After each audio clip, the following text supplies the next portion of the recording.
Okay, આપણે આજે સાયન્સનો topic જોઈએ છે. એમાં જે નોબેલ પુરસ્કાર હાલમાં લેટેસ્ટ મળ્યા છે તે જોવાનું છે. પછી નાસાનું જે ડાર્ટ મિશન છે તેના વિશે જોવાનું છે આપણે. અને નાવિક જે નેવિગેશન સિસ્ટમ છે ઇન્ડિયાની સ્વદેશી અને જીપીએસ, તો આના વિશે આપણે જોવાનું છે. રસાયણશાસ્ત્ર માટે જે નોબેલ પુરસ્કાર છે તેની વાત કરીએ 2022 માટે કોને મળ્યો છે અને શા માટે મળ્યો છે, તો તેના વિશે આપણે જોઈએ આગળ.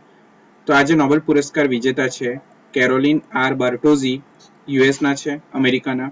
મોર્ટન મેલ્ડર, ડેનમાર્કના છે. એન કે બેરી શાર્પ્લેસ, યુએસના છે. આ 3 જણા છે, બરાબર. કોણ કોણ છે? કેરોલિન આર બર્ટોઝી, યુએસ અમેરિકાના. મોર્ટન મેલ્ડર, ડેનમાર્કના છે. અને એન કે બેરી શાર્પ્લેસ, યુએસએના છે. આ જે છે એમના 3 પિક્ચર છે. ઓકે, આ 3 સાયન્ટિસ્ટ છે, આપણે જે નામ ચર્ચા કરીએ એ રીતે ક્રમાનુસાર. ઓકે, ચલો નેક્સ્ટ જોઈએ. અંદર 3 વૈજ્ઞાનિકોને ક્લિક રસાયણશાસ્ત્ર અને બાયો ઓર્થોગોનલ રસાયણશાસ્ત્ર પરના તેમના કાર્ય માટે પુરસ્કાર આપવામાં આવ્યો છે. શેના માટે? તો ક્લિક રસાયણશાસ્ત્ર અને બાયો ઓર્થોગોનલ રસાયણશાસ્ત્ર પરના તેમના કાર્ય માટે પુરસ્કાર આપવામાં આવ્યો છે. હવે આમાં શું છે, શોધ વિશે જોઈએ તો આ વર્ષના પુરસ્કાર વિજેતાઓ તેમના કાર્ય દ્વારા પ્રયોગશાળા અથવા ઉદ્યોગોમાં નવા જટિલ અણુઓના ઉત્પાદન માટે વૈકલ્પિક અભિગમ અપનાવે છે. શું કહે છે કે આ જે પુરસ્કાર વિજેતાઓ છે એમનું જે કાર્ય છે તો તે પ્રયોગશાળા અથવા તો જે ઉદ્યોગો છે, ઇન્ડસ્ટ્રીઝ છે, તેમાં જે નવા જટિલ અણુઓ છે તેમનું ઉત્પાદન અને તેના માટે વૈકલ્પિક એટલે કે અન્ય અભિગમો અપનાવે છે. બરાબર. જે પ્રતિક્રિયાઓમાં કચરો ઘટાડે છે, ડસ્ટ વેસ્ટ, બરાબર, જે વેસ્ટને ઘટાડવાનું કામ કરે છે. તો એકંદરે કાર્યક્ષમતામાં પણ વધારો કરે છે. જો જ્યારે પણ ડસ્ટ ઘટી જાય, વેસ્ટ ઘટી જાય, તમારા કાર્યપ્રણાલીમાંથી જ્યારે વેસ્ટ ઘટી જાય તો ત્યારે શું થાય છે કે એફિશિયન્સી, એક્યુરેસી વધી જાય છે.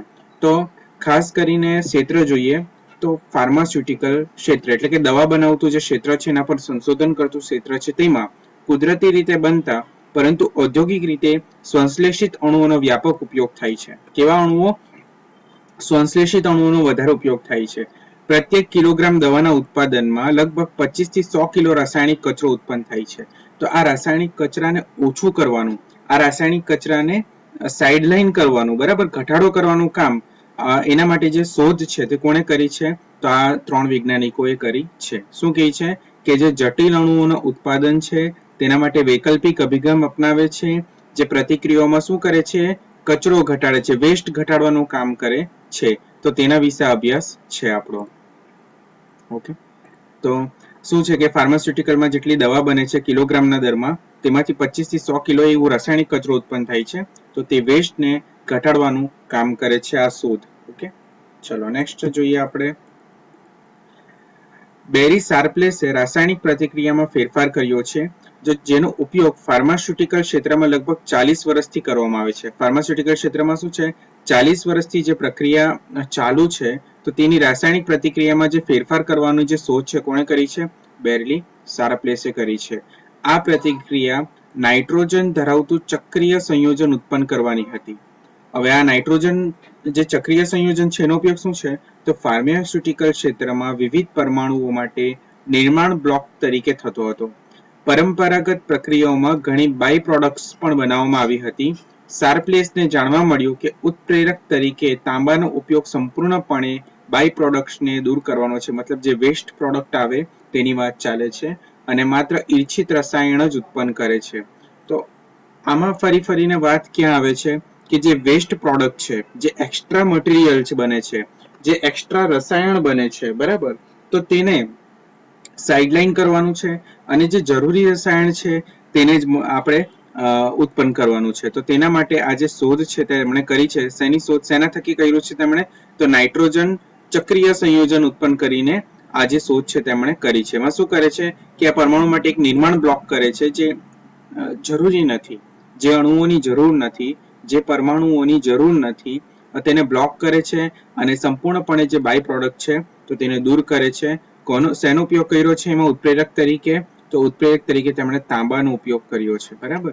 તો એનાથી શું થાય છે કે જે જરૂરી રસાયણ છે તેનું જ ઉત્પાદન થાય છે. આ રસાયણશાસ્ત્ર માટેનો નોબેલ પુરસ્કાર છે, આઈએમપી. તે જ સમયે મોર્ટન મેડલ પણ સમાન ક્લિક રસાયણશાસ્ત્ર પર સ્વતંત્ર રીતે કામ કરી રહ્યા હતા. અને તેમના કાર્યમાં સફળતા મળી. ત્રણેય વૈજ્ઞાનિકો એક જ વિષય પર કામ કરી રહ્યા હતા અને તેમને સફળતા મળી. તેમના તારણોના આધારે અન્ય સંશોધકોએ પણ ઘણી ક્લિક પ્રતિક્રિયાઓ વિકસાવી છે. ક્લિક પ્રતિક્રિયાઓ મતલબ સિમ્પલ એક વસ્તુ લોજિક છે. ક્લિક પ્રતિક્રિયાઓ મતલબ શું છે કે બાય પ્રોડક્ટને દૂર કરવું, વેસ્ટને દૂર કરવું. જે તમે રસાયણ ફાર્માસ્યુટિકલમાં જે દવાઓ બનાવો છો તો તેમાં જે એક્સ્ટ્રા કેમિકલ સાથે આવે છે જે ઉપયોગી નથી, તો તેને ઓછું કરવું કાં તો તેને દૂર કરવું, તેને બાયપાસ કરવું. તો એ આ ક્લિક પ્રતિક્રિયા દ્વારા બની શકે. બરાબર. અને ક્લિક પ્રતિક્રિયા માટે તમને નોબેલ પુરસ્કાર મળ્યો છે. સિમ્પલ. ઓકે, ચાલો નેક્સ્ટ જોઈએ. આમાં મેડિકલ સાયન્સ 2022માં નોબેલ પુરસ્કાર કોને અને શા માટે મળ્યો છે? મેડિકલ સાયન્સની વાત કરે છે તો સ્વીડનના સ્વાન્તે પાબોને આ વર્ષે મેડિસિનમાં નોબેલ પુરસ્કાર એનાયત કરવામાં આવ્યો છે. કોને? તો નામ ખાસ યાદ રાખવાનું છે આપણે. સ્વાન્તે પાબોને આ વર્ષે મેડિસિનમાં નોબેલ પુરસ્કાર મળ્યો છે. એમણે શું શોધ કરી? તો લુપ્ત થઈ ગયેલા હોમિનિન અને માનવ ઉત્ક્રાંતિના જીનોમને લગતી શોધ માટે તેમને આ પુરસ્કાર આપવામાં આવી રહ્યો છે. શેના માટે? તો લુપ્ત થઈ ગયેલા હોમિનિન અને માનવ ઉત્ક્રાંતિના જીનોમને લગતી શોધ માટે. હવે એ શું છે એ બી સમજાવું છું મેં. તો હ્યુમનોઇડ અથવા હોમિનિડ, જેને વન માનવ પણ કહેવામાં આવે છે, જે જંગલમાં રહેતા આદિમાનવ હોય તે ટાઈપનું. બરાબર.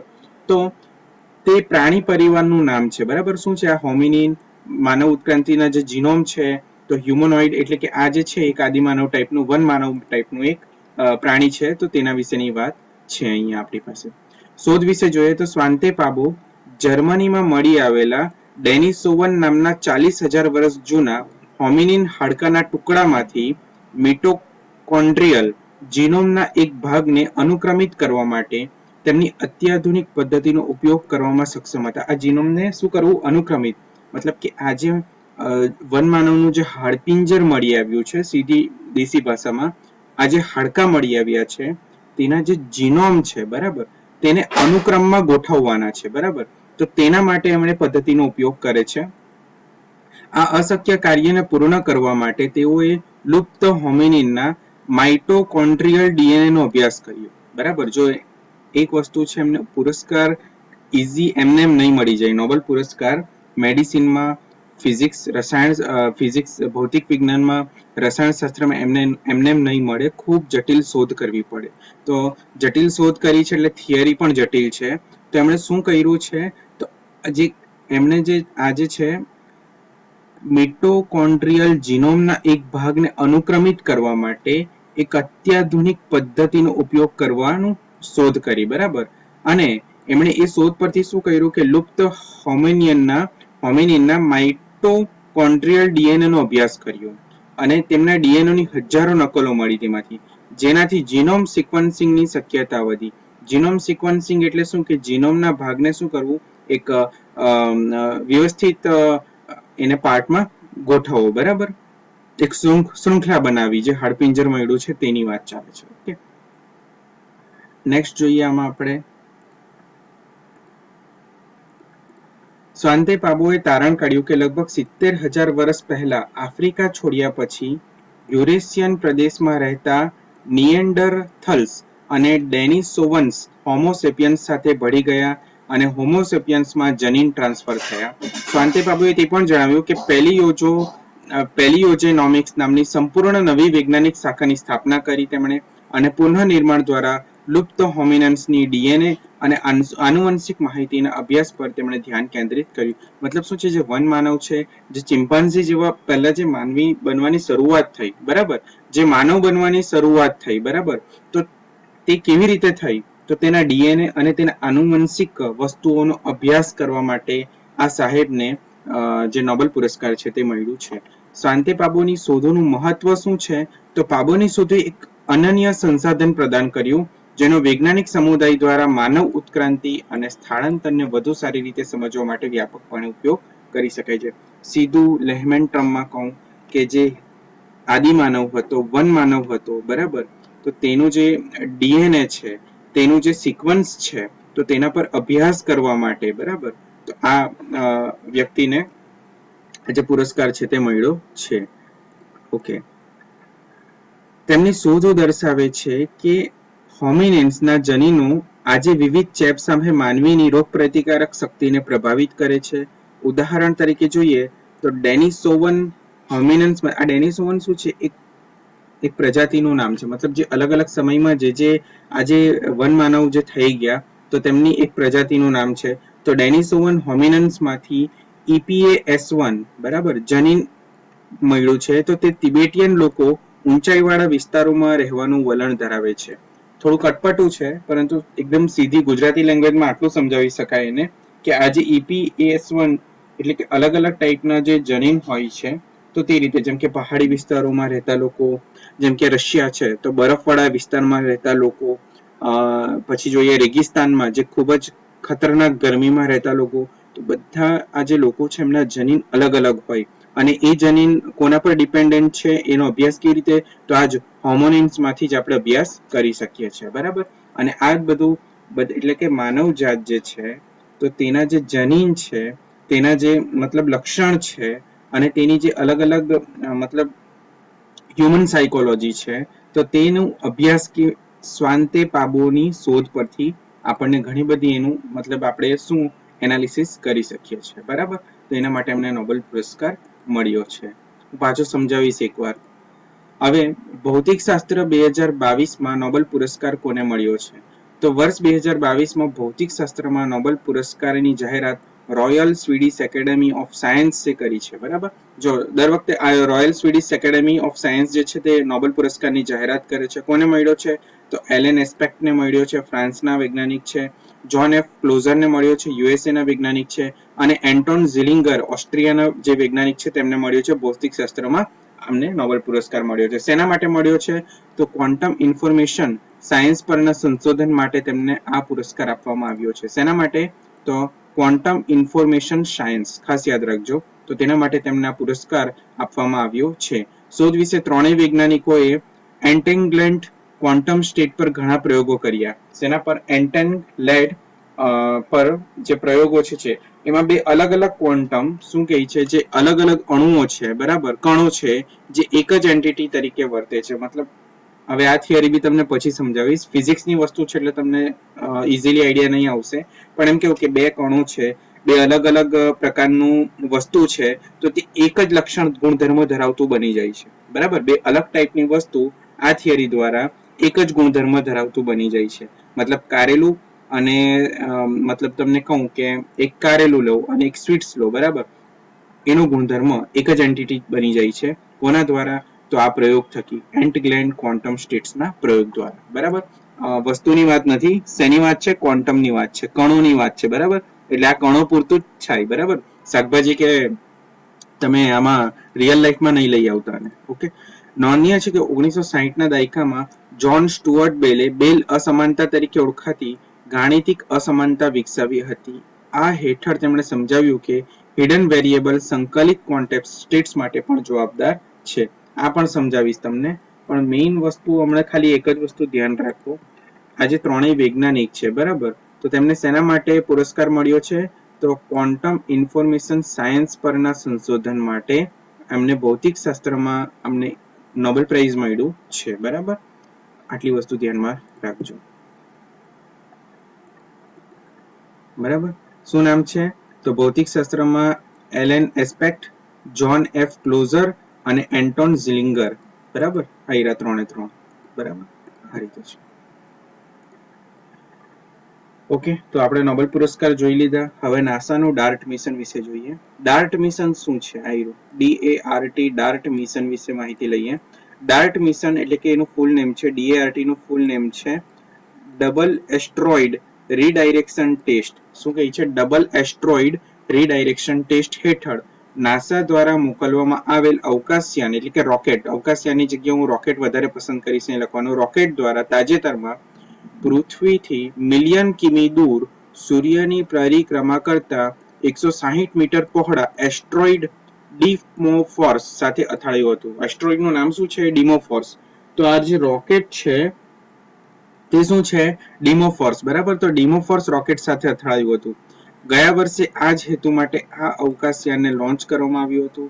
એવી અપેક્ષા હતી કે અથડામણ એસ્ટ્રોઇડની ભ્રમણ કક્ષાને બદલી શકે છે.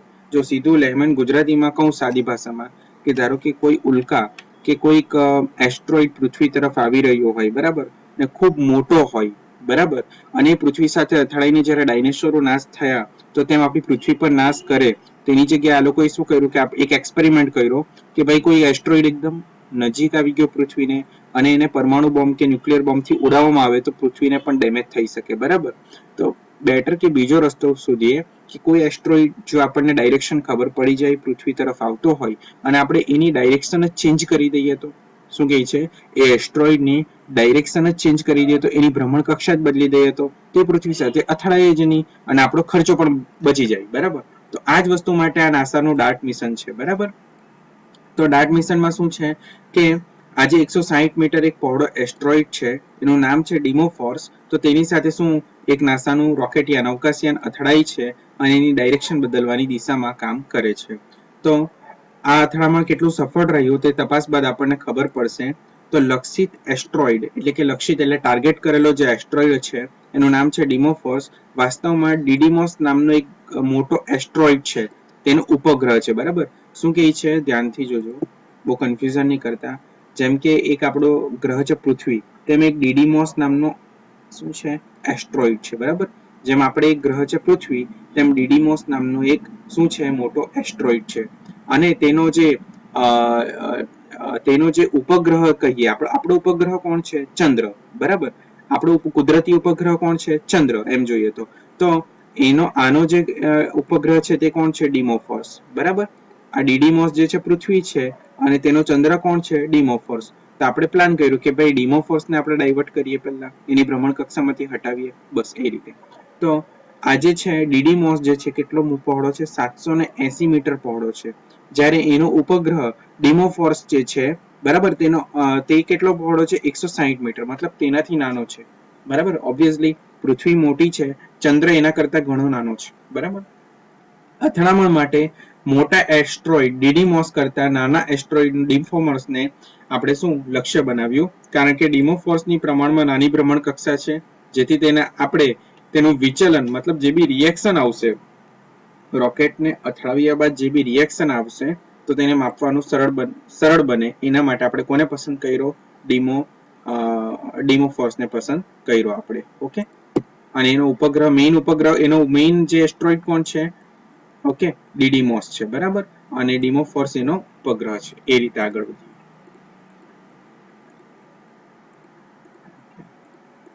અમેરિકાના નાસાએ ડીડીમૂન સુધી પહોંચવા માટે અવકાશયાનની યોજના બનાવી હતી.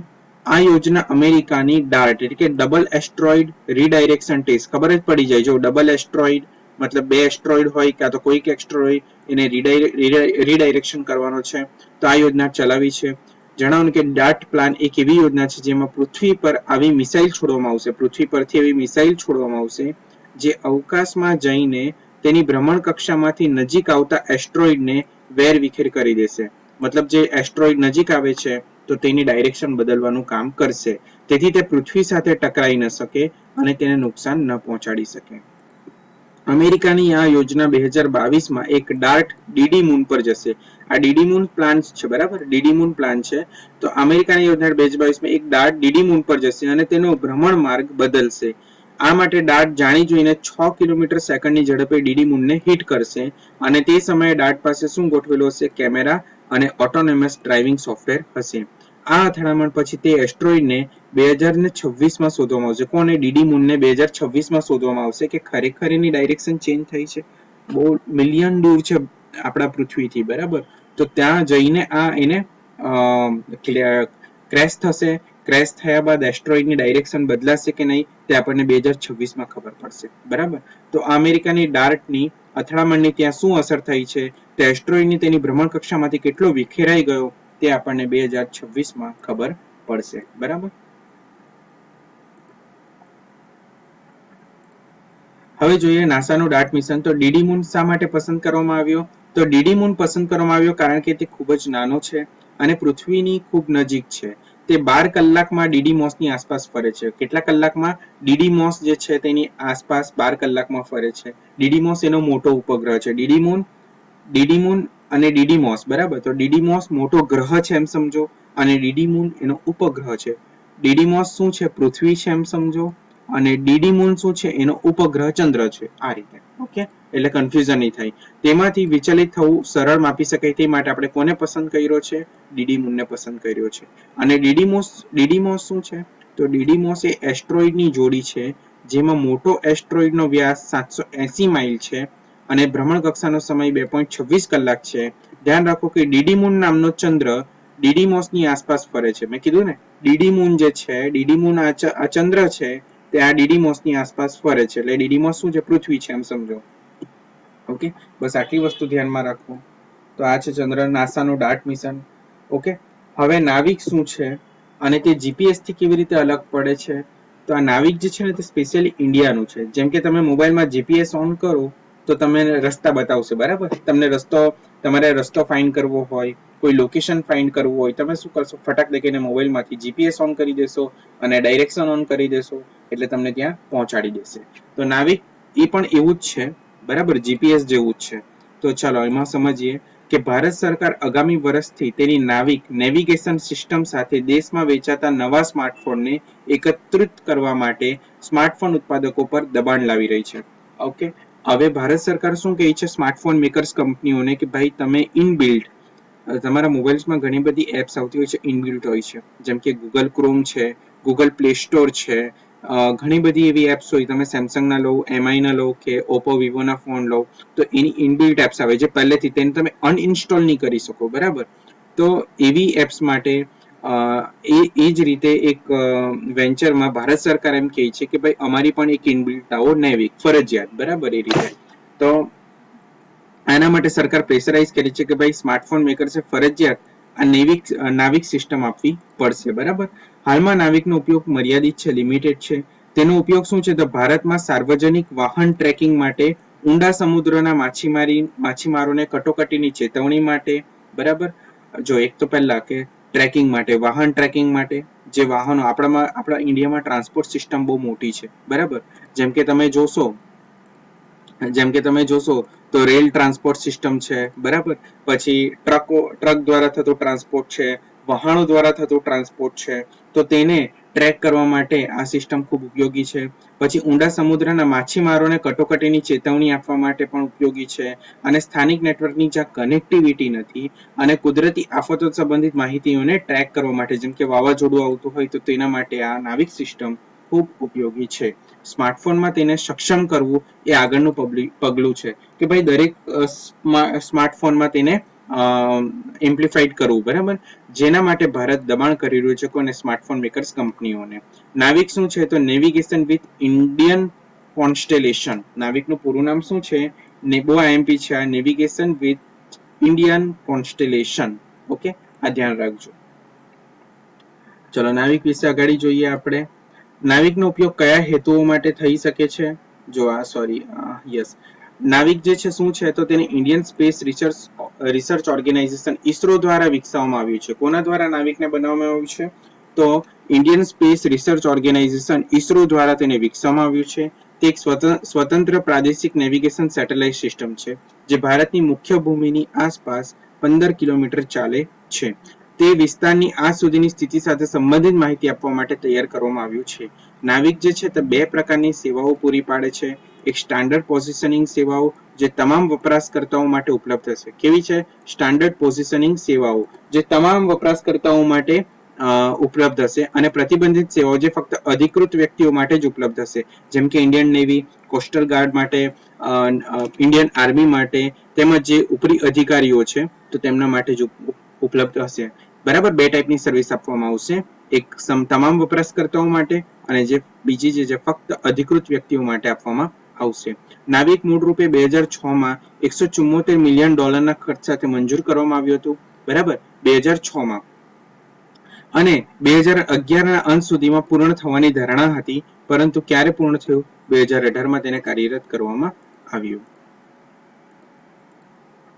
નાવિકનો ઉપયોગ કયા હેતુઓ માટે થઈ શકે છે? તો પૃથ્વી, હવા અને સમુદ્ર પરના નેવિગેશન માટે, આપત્તિ વ્યવસ્થાપન માટે, વાહનો અને જહાજોની તપાસ માટે, મોબાઈલ ફોન પર સ્થિતિ સૂચના માટે, ચોક્કસ એક્યુરેટ ટાઈમને જાણવા માટે, નકશા બનાવવા અને જમીન સંરક્ષણ માટે માહિતી એકત્ર કરવા માટે, પૃથ્વી પર નેવિગેશન સાથે હાઇકર્સ જે છે અને જે પ્રવાસીઓ છે તેમને મદદ કરવા માટે, અને ડ્રાઈવરોને વિઝ્યુઅલ અને ઓડિયો નેવિગેશન પૂરું પાડવા માટે આનો ઉપયોગ થાય છે. ડ્રાઈવર એટલે તમે એક લઈ શકો કે લોકો પાયલોટને બી લઈ શકો, ટ્રેનના જે પાયલોટ છે તેમને પણ લઈ શકો, એરોપ્લેનના પાયલોટને પણ લઈ શકો, અને તમે જે વહાણ છે દરિયામાં તેના કેપ્ટનને પણ તમે અંદર ઇન્ક્લુડ કરી શકો. બરાબર, એમને આ સર્વિસની ખૂબ જરૂર પડશે. નાવિક વિશે આગળ જોઈએ તો કેટલા ઉપગ્રહોનો ઉપયોગ થવાનો છે એમાં.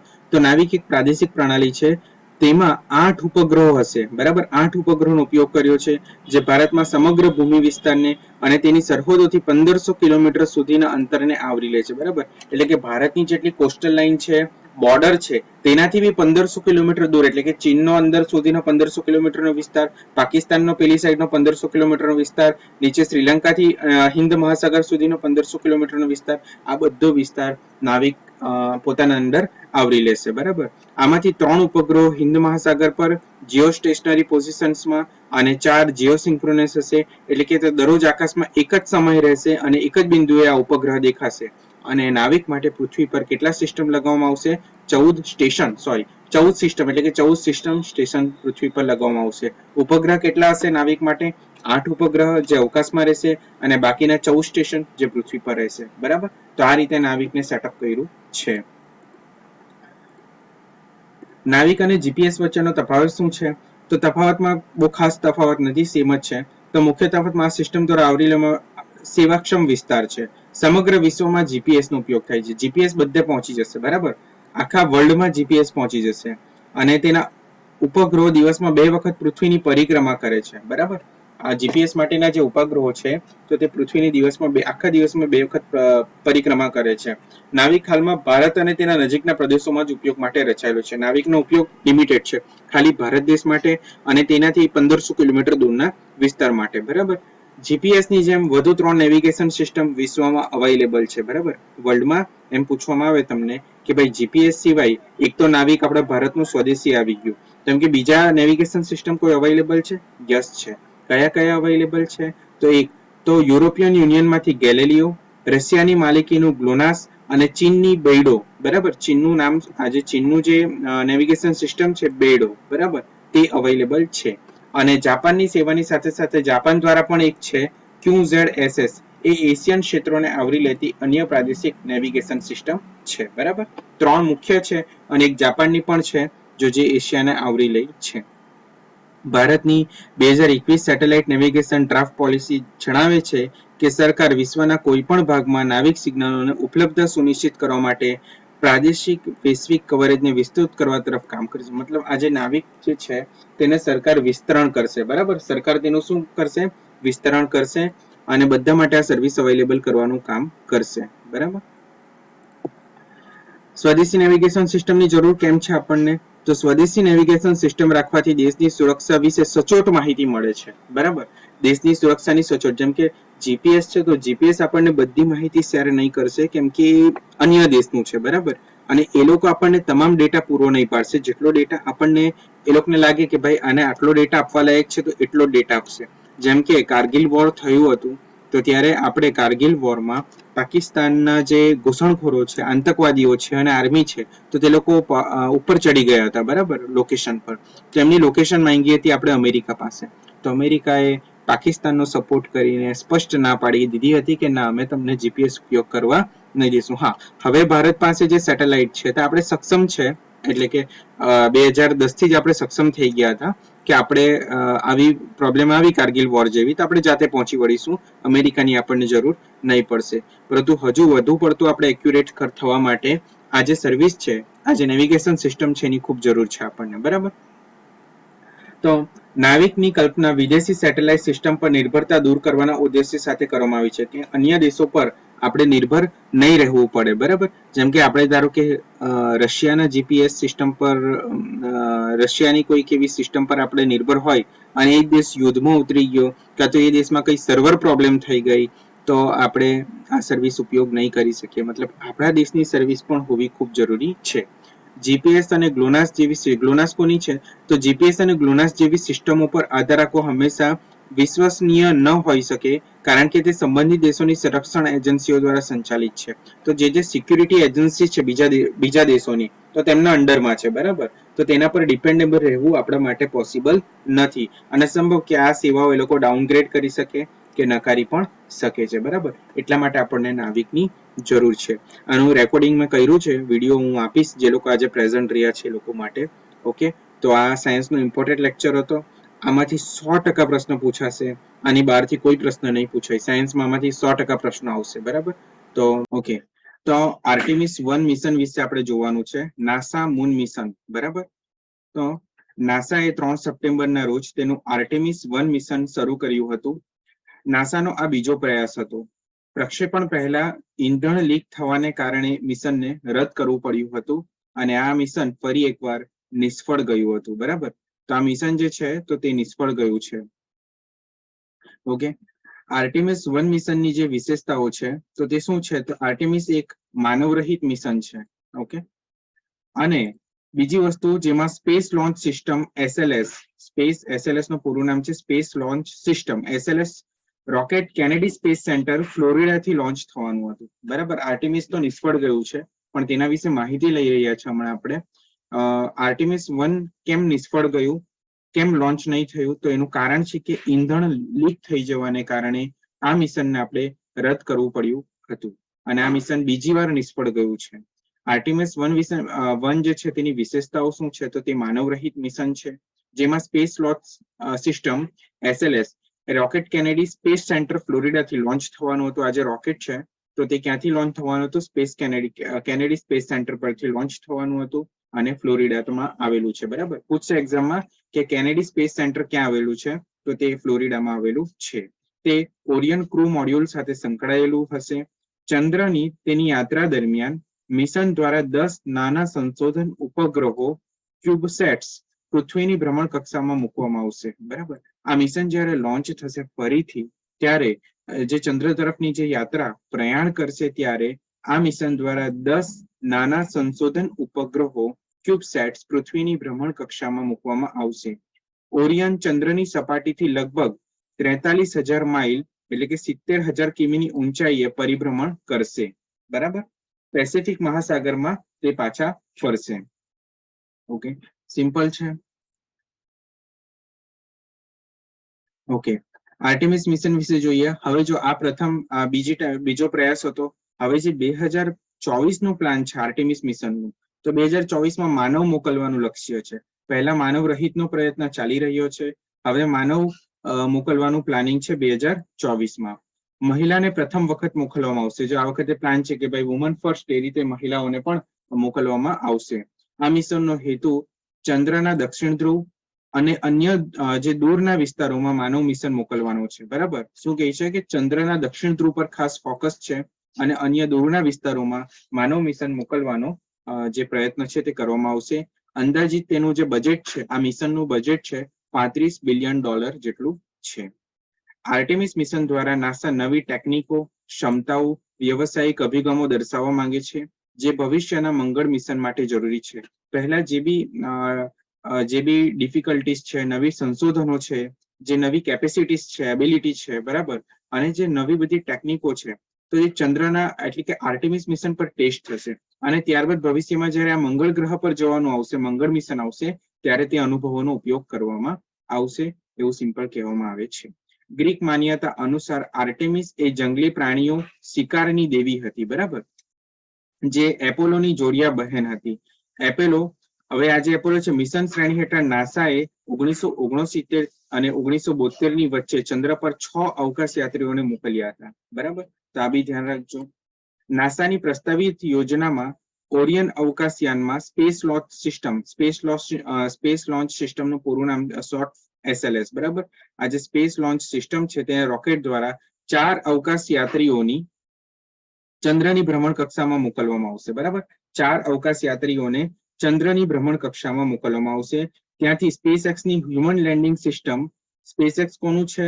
તો સ્પેસએક્સ જે છે તો તે ટ્વિટરના માલિક હમણાં નવા જે બન્યા છે તેમનું છે, એલન મસ્કનું, બરાબર. તો સ્પેસએક્સ જે છે તો હ્યુમન લેન્ડિંગ સિસ્ટમ HLS સ્ટારશીપ દ્વારા 2 અવકાશ યાત્રીઓને ચંદ્રની સપાટી પર ઉતારવામાં આવશે. લગભગ 1 અઠવાડિયા સુધી ચંદ્રની સપાટીની તપાસ કર્યા પછી બંને અવકાશયાત્રીઓ લેન્ડરમાં ચંદ્રની ભ્રમણ કક્ષામાં ઓરિયન અવકાશયાનમાં પાછા ફરશે, જ્યાંથી તેઓ પૃથ્વી પર પાછા ફરશે. કોના દ્વારા પાછા ફરશે? આર્ટેમિસ મિશનમાં રિટર્ન થવાનું પ્લાન શું છે? તો આર્ટેમિસ મિશનમાં રિટર્ન થવાનું પ્લાન શું છે? ઓરિયન અવકાશયાન દ્વારા પૃથ્વી પર તેઓ પાછા ફરશે. એકદમ સિમ્પલ છે, બરાબર. ચલો નેક્સ્ટ જોઈએ આપણે અંદર. હવે જે છે એડિટિવ મેન્યુફેક્ચરિંગ શું છે તેની સંપૂર્ણ માહિતી લઈએ. તો આ જે છે તો નવીનતમ વિકાસ છે. એડિટિવ મેન્યુફેક્ચરિંગ શું છે? તો તે ટેકનોલોજીમાં કેવું છે? નવીનતમ વિકાસ છે. 1 મિનિટ આપજો મને.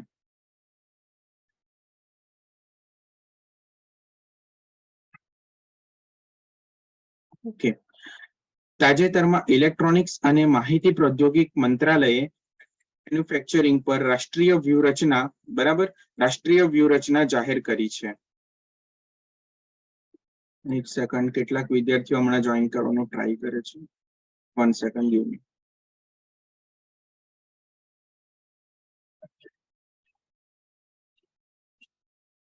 Okay, yes, sorry. ટેકનોલોજી આજે શું છે? આપણે કયો ટોપિક જોઈએ છે? તો એડિટિવ મેન્યુફેક્ચરિંગ નો ટોપિક જોઈએ છે. ટેકનોલોજીમાં નવીનતમ વિકાસ શું છે? આનું એડવાન્સ સ્ટેપ. એડિટિવ મેન્યુફેક્ચરિંગ એટલે શું છે? તો ટેકનોલોજીમાં નવીનતમ વિકાસ. તાજેતરમાં ઇલેક્ટ્રોનિક્સ અને માહિતી પ્રૌદ્યોગિક મંત્રાલયે એડિટિવ મેન્યુફેક્ચરિંગ પર રાષ્ટ્રીય વ્યૂહરચના જાહેર કરી છે. આ જે નીતિ છે તો તે મેક ઇન ઇન્ડિયા અને આત્મનિર્ભર ભારત અભિયાનના સિદ્ધાંતોને અનુરૂપ છે, બરાબર. કઈ? મેક ઇન ઇન્ડિયા અને આત્મનિર્ભર ભારતને જે સિદ્ધાંતો છે તેને અનુરૂપ છે.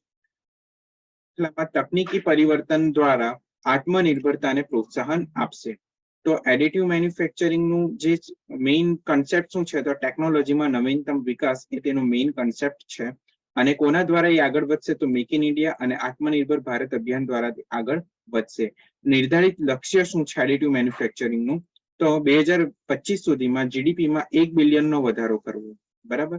વૈશ્વિક એડિટિવ મેન્યુફેક્ચરિંગમાં ભારતની ભાગીદારીને 5% સુધી વધારવી, બરાબર. મેન્યુફેક્ચરિંગ એટલે જે ઉત્પાદન છે, બરાબર, જે બી મેન્યુફેક્ચર થાય છે, પ્રોડક્શન થાય છે, તો તેમાં ભાગીદારીને કેટલા? 5% સુધી વધારવાનું પ્લાન છે.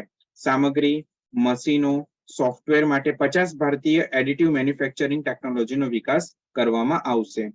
કેટલા છે? 100 સ્ટાર્ટઅપ છે, 500 નવા ઉત્પાદનો છે અને 1 લાખ કુશળ કામદારો બનાવવામાં આવ્યા છે.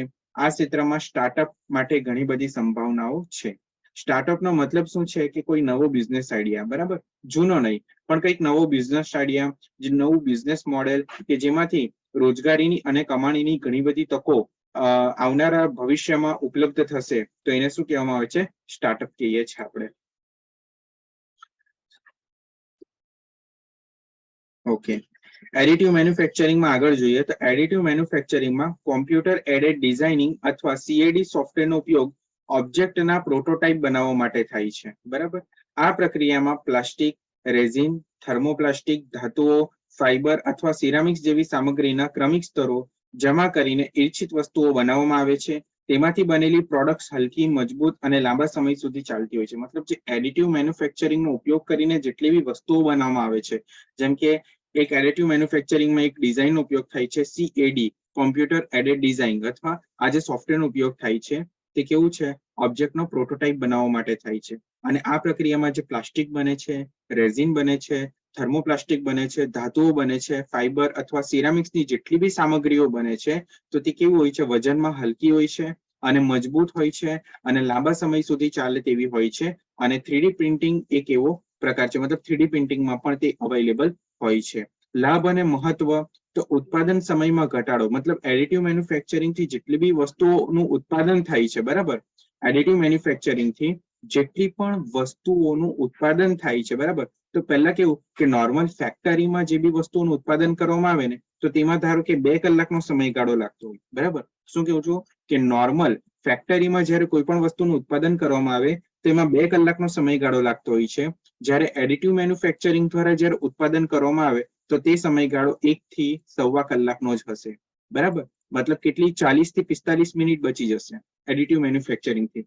સિમ્પલ છે કે ફેક્ટરીમાં જે બી ઉત્પાદન થાય છે તે ધારો કે 2 કલાકમાં થતું હોય, બરાબર, તો એડિટિવ મેન્યુફેક્ચરિંગના કન્સેપ્ટથી તો તે ઉત્પાદન 1 કલાક અથવા તો સવા કલાકમાં થઈ જશે. મતલબ આપણો આ કલાક અથવા તો સવા કલાક આખો બચી જશે. તો આ મેઇન એડિટિવ મેન્યુફેક્ચરિંગનો ફાયદો છે. બરાબર.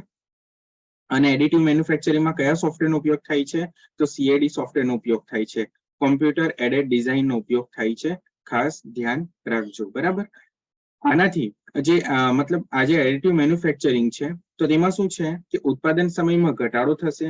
બરાબર. પ્રોડક્શનના ટાઈમમાં પ્રોડક્શન તો વધશે, પરંતુ જે પ્રોડક્શનમાં ટાઈમ લાગે છે તેમાં ઉત્પાદનમાં ટાઈમ જે છે તેમાં ઘટાડો થશે.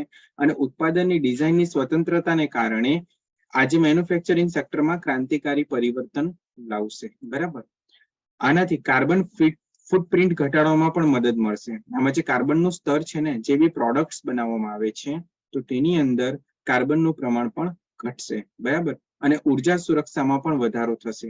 જેટલું કાર્બનનું વેસ્ટ વધે, કાર્બન ઓછો થાય એટલી ઉર્જા પણ બચે. બરાબર. તો આ વસ્તુ પોઝિટિવ છે. શેના માટે? એડિટિવ મેન્યુફેક્ચરિંગ માટે. બરાબર. એડિટિવ મેન્યુફેક્ચરિંગ માટે. જો હજુ પણ આ ટેકનોલોજી વિશે જાગૃતિ અને સંબંધિત સંશોધનોમાં કાર્યનો અભાવ છે, હજુ આના પર ઘણા બધા રિસર્ચ બાકી છે, ઘણી બધી મતલબ ટેસ્ટિંગ બાકી છે. તો એ હવે મેં તમને કીધું તેમ આ જે છે મેક ઇન ઇન્ડિયા અને આત્મનિર્ભર ભારત અભિયાન દ્વારા અને જે ઇલેક્ટ્રોનિક્સ અને માહિતી પ્રૌદ્યોગિક મંત્રાલય દ્વારા જે બરાબર આના માટે જાગૃતતા ફેલાવવામાં આવી રહી છે. બરાબર. આને પ્રમોટ કરવામાં આવી રહ્યું છે. કોને? એડિટિવ મેન્યુફેક્ચરિંગને પ્રમોટ કરવામાં આવી રહ્યું છે.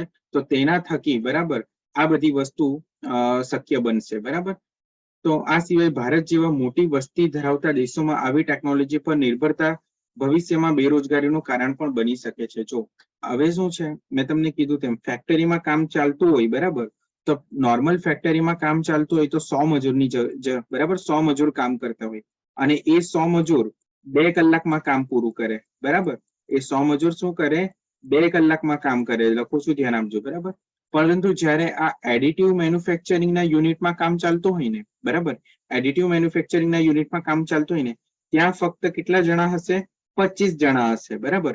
20 થી 25 જણાનો સ્ટાફ હશે. બરાબર. અને કામ કેટલા ટાઈમમાં પૂરું થશે? 1 કલાકની અંદર. બરાબર. કામ કેટલા કલાકમાં પૂરું થશે? 1 કલાકની અંદર. તો મતલબ શું? આર્ટિફિશિયલ ઇન્ટેલિજન્સ આવી ગયું. ઓકે. તો એના થકી શું થયું કે એક નોર્મલ ફેક્ટરીમાં 100 જણ કામ કરતા હતા અને 2 કલાકનો ટાઈમ લાગતો હતો, જેના લીધે અહીંયા મશીનરી વધી ગઈ, એડિટિવ મેન્યુફેક્ચરિંગ આવી ગયું. બરાબર. તો અહીંયા શું થશે? 25 જણ જ કામ કરશે, 20 થી 25, અને ઉત્પાદન પણ કેટલું અહીંયા જેટલું ઉત્પાદન થાય છે એટલું જ ઉત્પાદન થશે. પરંતુ અહીંયા શું થશે? આનાથી વધારે ઉત્પાદન થશે, તેવી ઓછા સમયમાં અને ઓછી લાગતમાં. અને બીજું કે ઓછા માણસો દ્વારા લેબર કોસ્ટિંગ ઘટી જશે. હવે લેબર કોસ્ટિંગ ઘટી જાય, ઉત્પાદન વધી જાય, પરંતુ એક વસ્તુ શું થાય? લોકો બેરોજગાર બનશે. બરાબર. જેમ કે તમે આજે જોશો બેરોજગારીનું કારણ કેવી રીતે આવશે? જો ફૂડ સેક્ટરમાં બી આવશે. પહેલા રોટલી બનાવવાના મશીન નહીં હતા, ઘણા પ્રમાણમાં રોટલી બનાવવાના મશીન આવી રહ્યા છે. બરાબર. કે એક હોટલમાં 10 રસોઈયા કામ કરતા હોય તો એની જગ્યાએ રસોઈયા ઘટીને 5 જ થઈ જશે. બરાબર. એક ધારો કે ઓટો મેન્યુફેક્ચરિંગ કંપની છે. બરાબર. ઓટો સ્પેર પાર્ટ્સની કંપની છે, કાર બનાવતી મેન્યુફેક્ચરિંગ પ્લાન્ટ છે. બરાબર. તો એની અંદર 100 જણા કામ કરતા હોય, એની જગ્યાએ એડિટિવ મેન્યુફેક્ચરિંગ થી એ 100 જણનો સ્ટાફ ઘટીને કેટલો થઈ જશે? ખાલી ને ખાલી 30 જણનો થઈ જશે. બરાબર. તો એનાથી વસ્તુ શું થશે? ભવિષ્યમાં બેરોજગારી 100% આવવાની છે. મતલબ તમારી પાસે જો કમાણીનું એવું સાધન નહીં હોય કે તમે એને AI દ્વારા કરી શકો, અથવા તો તમારી મોનોપોલી માર્કેટમાં હોવી જોઈએ. બરાબર. આર્ટિફિશિયલ ઇન્ટેલિજન્સ તમારા હાથમાં હોવું જોઈએ, અથવા તો તમે આ એડિટિવ મેન્યુફેક્ચરિંગના બોસ હોવા જોઈએ. બરાબર. તો તમારું કમાણીનું સાધન ચાલુ રહેશે. નહીં તો તમે એક જોબ પર તમે જશો તો તમને નુકસાન થશે. કાં તો પછી તમે ગવર્મેન્ટ સેક્ટરમાં હોવા જોઈએ. બરાબર. તો તમારી જોબ સિક્યોર છે. બરાબર. ગવર્મેન્ટ સેક્ટરમાં તમારી જોબ સિક્યોર છે, પરંતુ જો તમે પ્રાઇવેટ સેક્ટરમાં હોવ તો તમારા માટે ખતરાની નિશાની છે. કોણ? Additive manufacturing, AI, artificial intelligence પણ કહી શકો તમે. એડિટિવ મેન્યુફેક્ચરિંગ સંપૂર્ણ જોઈએ. બીજું કે ત્રિપરિમાણીય પ્રિન્ટિંગ પણ આવશે. તો 3D પ્રિન્ટિંગ અથવા એડિટિવ મેન્યુફેક્ચરિંગમાં ઓબ્જેક્ટના પ્રોટોટાઇપ અને કાર્યાત્મક મોડલ બનાવવા કોમ્પ્યુટર સહાયિત ડિઝાઇનનો ઉપયોગ થાય છે. બરાબર. મતલબ શું થાય છે? ફાઇનલી ફરીને ક્યાં આવે છે? તો કોમ્પ્યુટર ડિઝાઇનિંગ આવશે અંદર. અને બીજું ખાસ કરીને શેની વાત ચાલી રહી છે? તો ટેક્સટાઇલ ક્ષેત્રની વાત ચાલી રહી છે હમણાં. બરાબર. તો આ પ્રક્રિયામાં પ્લાસ્ટિક, રેઝિન, થર્મોપ્લાસ્ટિક, ધાતુઓ, રેસા, માટી, હવે બધી વસ્તુ આવે છે. આ સામગ્રીના ક્રમિક સ્તરો બનાવવામાં ઉપયોગ થશે. કોનો? એડિટિવ મેન્યુફેક્ચરિંગ દ્વારા, ત્રિપરિમાણીય પ્રિન્ટિંગ દ્વારા. જે બોલું છું એના શબ્દો ધ્યાનથી સાંભળજો. આજે ત્રિપરિમાણીય પ્રિન્ટિંગ છે તો તેના દ્વારા શું બનાવવામાં આવશે? પ્લાસ્ટિક, રેઝિન, થર્મોપ્લાસ્ટિક, ધાતુઓ, રેસા, માટી જેવી સામગ્રીના સ્તરો બનાવવામાં આવશે. સોફ્ટવેરની મદદથી પ્રિન્ટ કરવા માટેનું મોડેલ સૌપ્રથમ કોમ્પ્યુટર દ્વારા વિકસાવવામાં આવે છે. પછી 3D પ્રિન્ટરને સૂચના આપે છે. પહેલા તો શું થશે? 3D પર આ જે છે ડિઝાઇન તૈયાર થશે, બરાબર. અને ડિઝાઇનમાંથી તમે પ્રિન્ટ ક્યાંથી કાઢો? પ્રિન્ટરમાંથી. અને એના માટે તમારે કેવું પ્રિન્ટર જોઈશે?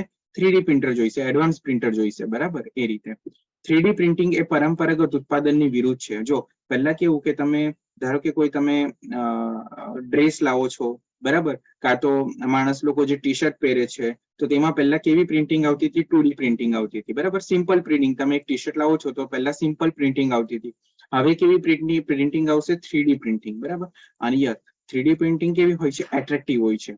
તો પહેલું કેવું કે પહેલા જે પરંપરાગત ઉત્પાદન થતું એની વિરુદ્ધ હોય છે, બરાબર. હવે આમાં શું? જેમાં ધાતુ અથવા પ્લાસ્ટિકનો ટુકડો કાપીને મિલિંગ મશીન વડે હોલો કરવામાં આવે છે. પહેલા બધું એકદમ દેશી સ્ટાઇલમાં થતું હતું.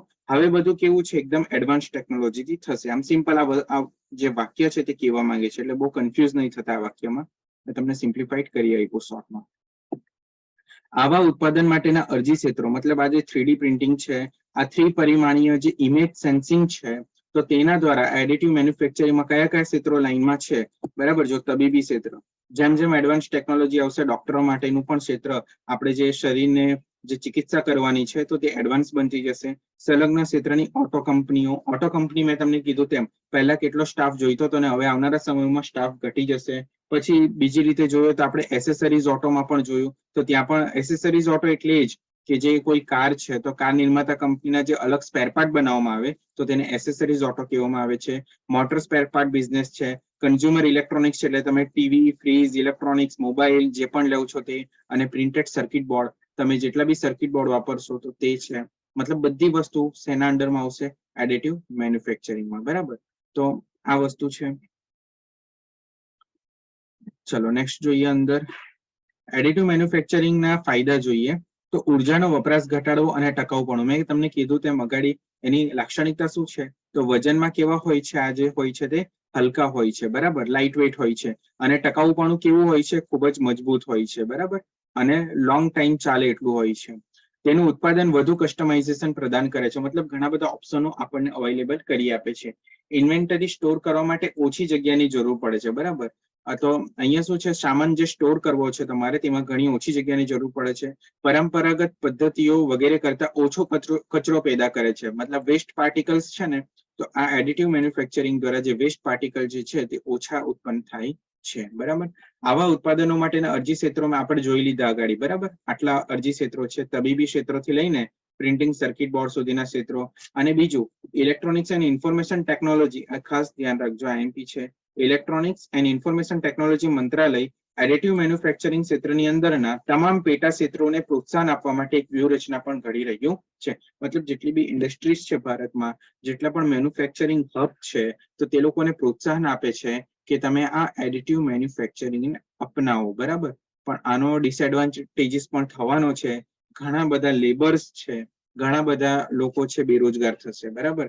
પહેલા એક કંપનીમાં, કોઈ મેન્યુફેક્ચરિંગ કંપનીમાં 10 મેનેજરની જરૂર પડતી હતી, એની જગ્યાએ હવે 5 જ મેનેજરની જરૂર પડશે જ્યારે એડિટિવ મેન્યુફેક્ચરિંગ એપ્લાય થશે ત્યારે, બરાબર. જ્યાં 100 લેબર 100 મજૂરની જરૂર પડતી હતી ત્યાં ધીરે ધીરે 30 થી 35 કે 40 મજૂરની જરૂર પડશે, બરાબર. અને આ જ વસ્તુ ધીરે ધીરે ખેતીમાં પણ આવી રહી છે. એટલે ફાર્મિંગ સેક્ટરમાં પણ મજૂરો ગાયબ થઈ જશે અને બધું મશીનરી કરશે, બરાબર. માલિક જ આખું ખેતર મશીનથી સેટઅપ કરીને આવી જશે, બરાબર. એ રીતની ટેકનોલોજી આવી રહી છે ટૂંક સમયમાં. ઓકે, હવે એની અંદર જોઈએ એડિટિવ મેન્યુફેક્ચરિંગમાં જે ઔદ્યોગિક ક્રાંતિ શું છે? હવે ચોથી ઔદ્યોગિક ક્રાંતિ આવી રહી છે. અને આ ચોથી જ ઔદ્યોગિક ક્રાંતિ કોના થકી આવી રહી છે? આના લીધે, એડિટિવ મેન્યુફેક્ચરિંગના લીધે, બરાબર. આપણે 3 ઔદ્યોગિક ક્રાંતિ જોઈ લીધી. શેમાં? મેન્યુફેક્ચરિંગમાં, બરાબર.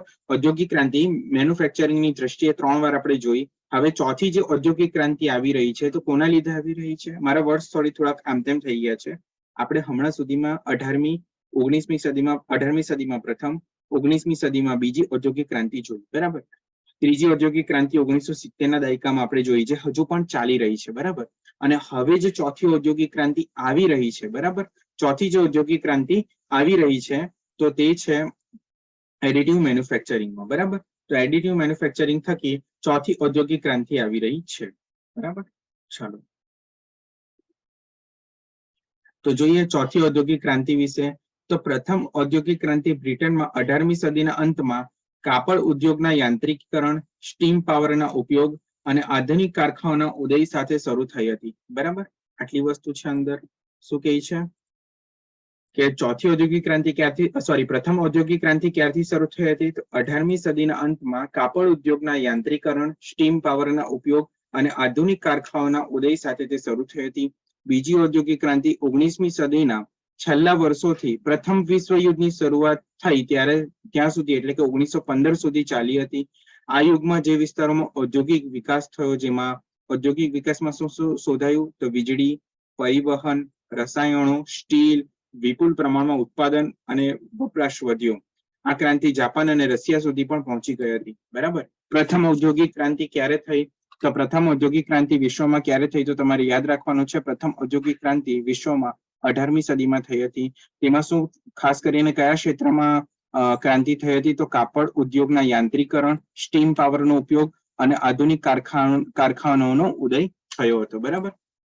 અને 19મી સદીમાં બીજી ઔદ્યોગિક 19મી સદીના છેલ્લા વર્ષમાં, બરાબર, છેલ્લા અંતિમ પડાવમાં, કે જ્યારે પ્રથમ વિશ્વયુદ્ધની શરૂઆત થઈ હતી, બરાબર, 1915 સુધી ચાલી હતી દ્વિતીય ઔદ્યોગિક ક્રાંતિ. આ યુગમાં જે વિસ્તારોમાં ઔદ્યોગિક વિકાસ થયો હતો તેમાં વીજળી, પરિવહન, રસાયણો, સ્ટીલ, વિપુલ પ્રમાણમાં ઉત્પાદન અને વિપુલ પ્રમાણમાં વપરાશ થયો હતો.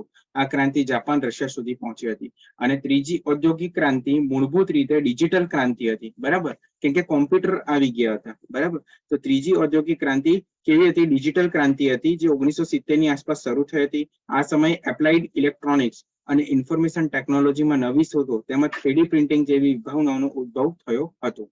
ઉત્પાદનને મોટી સંખ્યામાં ગ્રાહકો માટે સ્વીકારવામાં આવ્યું, ગ્રાહકોએ પણ તેને એક્સેપ્ટ કર્યું અને ઉત્પાદનમાં નવી સુવિધાઓ ઉભરી રહી હતી. હકીકતમાં આ સમયગાળો હજી પણ ચાલી રહ્યો છે. 2022ની વાત કરીએ તો હમણાં આપણે કયા ઔદ્યોગિક ક્રાંતિના ચાલી રહ્યા છે ટાઈમિંગમાં? તો ત્રીજામાં જ ચાલી રહ્યા છે. હવે આપણે કોને એક્સેપ્ટ કરવાનું છે? ચોથી ઔદ્યોગિક ક્રાંતિને આપણે એક્સેપ્ટ કરવાની છે એડવાન્સ ટેકનોલોજી દ્વારા, બરાબર. તો આગળ જોઈએ ત્રીજી ઔદ્યોગિક ક્રાંતિ જે ટેકનોલોજી છે. હા, આપણે જોઈએ કે 3D પ્રિન્ટિંગ જેવી વિભાવનાઓ હવે આવી રહી છે, બરાબર, કે મોટી સંખ્યામાં ગ્રાહકો હવે એડવાન્સ ટેકનોલોજીનો સ્વીકાર કરી રહ્યા છે. તો હવે આ ચોથી ઔદ્યોગિક ક્રાંતિ હવે આવી ગઈ છે. હવે એવું કેવું શક્ય છે કે હા, હવે ચોથી ઔદ્યોગિક ક્રાંતિ આવી ગઈ છે. તો આવા સાચી ઔદ્યોગિક ક્રાંતિની ટેકનોલોજી ઇન્ફ્રાસ્ટ્રક્ચરનો હજુ પણ ઉપયોગ થયો છે. હજી આપણે ત્રીજા લેવલનું, મતલબ ત્રીજી ઔદ્યોગિક ક્રાંતિના ઇન્ફ્રાસ્ટ્રક્ચરનો ઉપયોગ કરી રહ્યા છે, જે મેન્યુફેક્ચર કરી રહ્યા છે. તો થર્ડ લેવલનું છે. હવે તેમાં આવી સાયબર ફિઝિકલ સિસ્ટમ આવી રહી છે, જેના કારણે ટેકનોલોજી માત્ર સમાજમાં જ નહીં પરંતુ હવે શરીરમાં પણ એઆઈ લાગશે, બરાબર, એમ કે દિમાગમાં પણ ચિપ લાગશે, બરાબર. તો એ લેવલની વાત ચાલી રહી છે.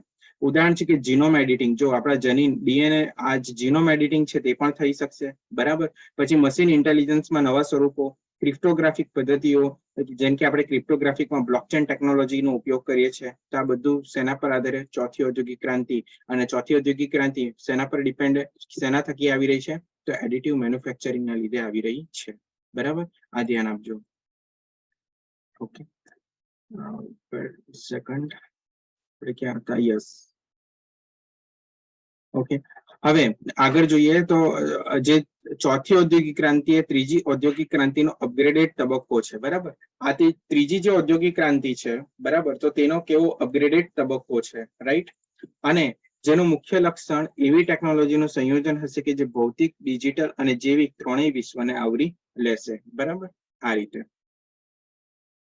હવે આપણે જોઈએ નેક્સ્ટ હોપ મિશન શું છે. હોપ મિશન યુએઈ નું પ્રથમ મંગળ મિશન છે, બરાબર. પહેલી કોઈ આરબ કન્ટ્રી છે, બરાબર, પહેલી આરબ કન્ટ્રી બનશે જે મંગળ પર મિશન મોકલવા વાળી છે, બરાબર. યાદ રાખજો. યુનાઇટેડ આરબ અમીરાત યુએઈ એ તાજેતરમાં સફળતાપૂર્વક તેનું probe mission hope probe mission launch કર્યું છે. આ મિશન આરબ દેશનું પ્રથમ આંતરગ્રહીય મિશન છે. આ મંગળ મિશન છે. હોપ પ્રોબ જાપાનના તાનેગાશીમાં સ્પેસ સેન્ટરથી ઉડાન ભરી હતી, બરાબર. ધ્યાન રાખજો, હોપ પ્રોબે જાપાનના તાનેગાશીમાં સ્પેસ સેન્ટરથી ઉડાન ભરી હતી. સંયુક્ત આરબ અમીરાતનું કહેવું છે કે હોપ અવકાશયાન ફેબ્રુઆરી 2021 સુધીમાં મંગળ પર પહોંચી જશે, બરાબર. ફેબ્રુઆરી, આ તો મતલબ પહોંચી ગયું છે ક્યારનું, બરાબર. આ પ્રથમ વખત છે જ્યારે યુએઈ નું અવકાશયાન મંગળની પરિક્રમા કરશે અને એવું માનવામાં આવે છે કે આ અવકાશયાન એક મંગળ વર્ષ એટલે કે 687 દિવસ માટે પૃથ્વી પર મંગળના વાતાવરણ વિશે ડેટા એકત્રિત કરશે, બરાબર. કેટલા દિવસ સુધી? 687 દિવસ સુધી. આને તમે એક કાઉન્ટિંગ કરજો કે 2021 ફેબ્રુઆરીમાં આને લોન્ચ થઈ ગયું હતું, બરાબર. ત્યાં સુધી મંગળ ગ્રહ પર પહોંચી જશે. અને બીજી વસ્તુ કે ક્યાં સુધીમાં? તો 687 દિવસ, મતલબ આપણે પહોંચી ગયું છે અને મંગળની પરિક્રમા ચાલુ કરી દીધી છે અને મંગળ પરથી ડેટા કલેક્શનનું કામ ચાલુ કરી દીધું છે, બરાબર. તો આ જે છે પૃથ્વી પર મંગળના વાતાવરણ વિશે ડેટા એકત્રિત કરશે, બરાબર, 687 દિવસ સુધી. અમેરિકા અને ચીન પણ મંગળ મિશનમાં વ્યસ્ત છે. નાસાનું પર્સિવરન્સ, આપણે પર્સિવરન્સ ગઈકાલે જોયું, બરાબર. નાસાનું પર્સિવરન્સ શું કામ કરે છે? બરાબર, ગઈકાલે જોયું, બરાબર. કોણ છે ગઈકાલનું મેમ્બર? ગયા પરમ દિવસનું મેમ્બર કોણ છે? પર્સિવરન્સ નું કામ શું હતું? શું કરતું હતું પર્સિવરન્સ? મંગળ ગ્રહ પર ઓક્સિજન જનરેટ કરવાનું કામ કરશે, બરાબર. તો ધ્યાન આપજો. તો પર્સિવરન્સ રોવર અને ચીનનું ટિયાનવેન એક આ વર્ષે જુલાઈના અંતથી ઓગસ્ટની શરૂઆતમાં લોન્ચ થવાની ધારણા છે. જો કે ચોક્કસ તારીખ દૈનિક પ્રક્ષેપણની સ્થિતિ પર આધારિત હશે. આ ત્રણેય દેશો એક જ સિઝનમાં મંગળ મિશન શરૂ કરી રહ્યા છે, કારણ કે આ સમયે પૃથ્વી અને મંગળ એકબીજાની સૌથી નજીક હશે અને તેના કારણે મુસાફરીનું અંતર પણ ઓછું થઈ જશે, બરાબર. હોપ મિશન વિશે જોઈ રહ્યા છે. સમયગાળો જરાક જોજો, આ 2021માં બધું થઈ ગયું છે, પરંતુ લાઈમ ટાઈમમાં કેમ છે? કેમ કે ડેટા કલેક્શનનું કામ ચાલુ છે અને તાજેતરમાં જ બીજા બે દેશો, બરાબર, ચીન અને અમેરિકા પણ આ મંગળ મિશન પર કામ કરી રહ્યા છે, બરાબર. આ એક નાસાનું પર્સિવરન્સ છે અને ચીનનું ટિયાનવેન છે, બરાબર. એટલે આ વર્ષમાં જ એની બધી પ્રોસેસ થઈ છે અને આ જે હોપ મિશન જે છે યુનાઇટેડ આરબનું, તેમણે તો મંગળ પરથી ડેટા કલેક્શનનું કામ ચાલુ કરી દીધું છે ઓલરેડી, બરાબર. તો આગળ જોઈએ આમાં હોપ મિશનમાં. ઓકે, તો બસ આટલું છે. હોપ મિશન શું છે? તો હોપ મિશનમાં આ એક જ સ્લાઇડ છે, 1 સેકન્ડ. યસ, બસ આટલી વસ્તુ છે કે હોપ મિશન છે યુનાઇટ આરબ અમીરાતનું જે છે હોપ પ્રોબ મિશન, પહેલું મંગળ મિશન છે, ધ્યાન રાખજો. ઓકે, હવે આપણે જોઈએ લાઇડ, બરાબર. લીડર શું છે? સીધું ગુજરાતીમાં આપણે ઉલ્લેખ કરી દઈએ, પ્રોનાઉન્સ પર બહુ ફોકસ નહીં કરતા. લીડર શું છે, બરાબર. તો આ જે છે આજકાલ, વેઇટ, આમ તેમ થઈ ગયું છે. ઓકે, આજકાલ પુરાતત્વવિદો, મતલબ જે શોધ સંશોધન કરવા વાળા લોકો છે, બરાબર, આજકાલ પુરાતત્વવિદો સંશોધન માટે આ લાઇડર ડેટાનો ઉપયોગ કરે છે. આ ડેટામાંથી તેઓ વધુ સારા રિઝોલ્યુશન સાથે નકશા તૈયાર કરવા માટે લેઝર લાઇટનો ઉપયોગ કરે છે. લાઇડરનું પૂરું નામ શું છે? તો લાઇટ ડિટેક્શન એન્ડ રેન્જિંગ છે, બરાબર. લાઇડરનું પૂરું નામ શું છે? તો લાઇટ ડિટેક્શન એન્ડ રેન્જિંગ છે. લાઇડર એ પૃથ્વી પરના વિવિધ પદાર્થોના અંતરને દૂરથી માપવાની સિસ્ટમ છે, જેમાં પ્રકાશનો ઉપયોગ સ્પંદિત લેઝરના સ્વરૂપમાં થાય છે. જો પહેલી વસ્તુ લેઝર, લાઇડર, બરાબર, સીધી વસ્તુ છે. લાઇડર મતલબ શું છે કે ભાઈ સમજી જજો, કોઈ બી વસ્તુનું મેપિંગ કરવાનું હોય, કોઈ બી વસ્તુનું મેઝરમેન્ટ કરવાનું હોય તો તે લેઝર ટેકનોલોજી દ્વારા કોણ કરશે? લાઇડર કરશે. આ સિમ્પલ બેઝિક લેમેન ટર્મમાં તમને સમજાવી દીધું. લાઇડરનું પૂરું નામ શું છે? લાઇટ ડિટેક્શન એન્ડ રેન્જિંગ છે. લાઇડર એ પૃથ્વી પરના વિવિધ પદાર્થોના અંતરને દૂરથી માપવાની સિસ્ટમ છે, જેમાં પ્રકાશનો ઉપયોગ સ્પંદિત લેઝરના રૂપમાં થાય છે. હવામાં સ્થાપિત સિસ્ટમના ડેટા સાથે કામ કરીને પ્રકાશના ધબકારા, પૃથ્વીના આકાર અને સપાટીના લક્ષણો વિશે સચોટ ત્રિપરિમાણીય માહિતીને જન્મ આપે છે. જો સિમ્પલ કેમ છો, લાઇડર શું છે? તો હવામાં સ્થાપિત સિસ્ટમના ડેટા સાથે તે કામ કરે છે. પ્રકાશ સાથે મળીને જે આકાર, સપાટીના લક્ષણો એટલે ત્રિપરિમાણીય માહિતીને જણાવે છે. તમે કોઈ આયરન મેન મૂવી જોયું હોય ને, તો આયરન મેનમાં કેવું કે ભાઈ ખાલી હાથથી જ, બરાબર, જે એક્ટર છે તે હાથથી જ બધું 3D ઇમેજિંગ બધું ઊભું કરી દે છે, બરાબર. આખા પોતાના રૂમમાં બધું 3D સેન્સિંગ ઊભું કરી દે છે.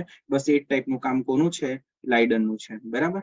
ચલો, આ છે લાઇડર, બરાબર. જો આ પ્લેન જઈ રહ્યું છે, આ લાઇડર થી શું કરે છે? લેઝર ફેંકે છે, બરાબર. લેઝર અને જીપીએસ ટેકનોલોજીનો ઉપયોગ કરશે લોકેશન માટે અને સેટેલાઇટનો ઉપયોગ કરશે અને પછી શું કરશે? જે બી મેપિંગ છે, ડેટા કલેક્શન છે, તો જીપીએસ બેઝ સ્ટેશન છે, બરાબર. તો આ રીતે બધો ડેટા અહીંયાથી કલેક્ટ કરશે અને એક મેપિંગ કરશે લાઇડર. લાઇડર કેવી રીતે કામ કરે છે? તો લાઇડર સાધનોમાં લેઝર, સ્કેનર, વિશિષ્ટ જીપીએસ રિસીવરનો સમાવેશ થાય છે, બરાબર. ઓકે, મોટાભાગના વિમાનો અને હેલિકોપ્ટરોનો ઉપયોગ વિશાળ વિસ્તારોમાં લાઇડર ડેટા મેળવવા માટે થાય છે. લાઇડરનો સિદ્ધાંત સરળ છે. તે પૃથ્વીની સપાટી પર સ્થિત પદાર્થ પર લેઝર પ્રકાશ ફેંકે છે. જોવા આ રીતે લેઝર પ્રકાશ ફેંકે છે, બરાબર. પૃથ્વીની સપાટી પર શું કરે છે? લેઝર પ્રકાશ ફેંકે છે. ઓકે. અને પ્રકાશના પરત આવવાની સમયની ગણતરી કરે છે અને આમ તે પદાર્થનું અંતર નક્કી કરે છે કે પદાર્થ કેટલો દૂર છે તો તે પણ નક્કી કરે છે. કારણ કે પ્રકાશની ઝડપ 186,000 માઇલ, બરાબર, 1,86,000 માઇલ પ્રતિ સેકન્ડ છે. તેથી ઓબ્જેક્ટનું ચોક્કસ અંતર શોધવું અતિ ઝડપી છે, બરાબર. આમાં ખૂબ સ્પીડમાં કામ થાય છે. લાઇડરની સ્પીડ ખૂબ ઝડપી છે, બરાબર. લાઇડર સાથે સમસ્યાઓ શું છે? તો ધુમ્મસ, વરસાદી વાતાવરણ, બર્ફીલું વાતાવરણ કે ધૂળવાળા હવામાનમાં લાઇડર યોગ્ય રીતે કાર્ય કરી શકશે નહીં. એને હવામાન ક્લીન જોઈશે. ઓબ્વિયસલી ડેટા હવામાં રહેલા કણો સાથે, બરાબર, એર સ્પેસ સાથે ખૂબ મળીને કામ કરે છે. જો એર ક્લિયર નહીં હોય તો લાઇડર કામ નહીં કરશે. આના દ્વારા બીજું કે લાઇડર દ્વારા શું છે કે કાચની દિવાલો અથવા દરવાજાને શોધવાનું થોડું મુશ્કેલ છે, બરાબર.